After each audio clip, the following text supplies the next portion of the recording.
যুদ্ধ লেগে গেছে, যুদ্ধ লেগে গেছে, লক্ষণ খুবই খারাপ। আমি বলেছি না যুদ্ধ লাগাবে, এরা ইচ্ছা করে যুদ্ধ লাগাইতে চায়।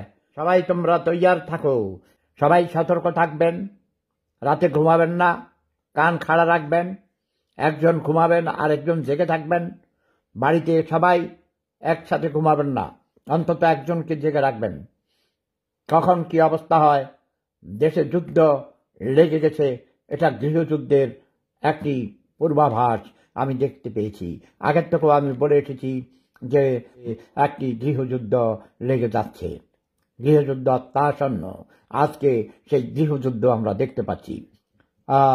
ওদের কয়েকজন কেন্দ্রীয় নেতাকে অ্যারেস্ট করা হয়েছে, আরও অনেক নেতাকর্মীকে অ্যারেস্ট করা হয়েছে। শুনেছি 3 জন মৃত্যুবরণ করেছেন। পরবর্তী সময় শুনলাম একজন পথচারী মারা গিয়েছেন এবং বাকি কয়েকজন আহত আছেন এবং তাদেরকে ডিসপোজ করেছে। ডিসপোজাল ইউনিট এসেছে, সোয়াত টিম এসেছে। এটা কি যুদ্ধ ভাই? এই যুদ্ধ কেন? অস্ত্র কেন? আমরা জানতে চাই। সেনাবাহিনীর হাতে ক্ষমতা হস্তান্তর করো, মার্শাল ল জারি করো, জারি করো। আমি অনেক চিন্তায় আছি ভাই। বাংলাদেশে আমার 2টা বউ আছে রে ভাই। আমার ছোট বউর বয়স মাত্র 22 বছর।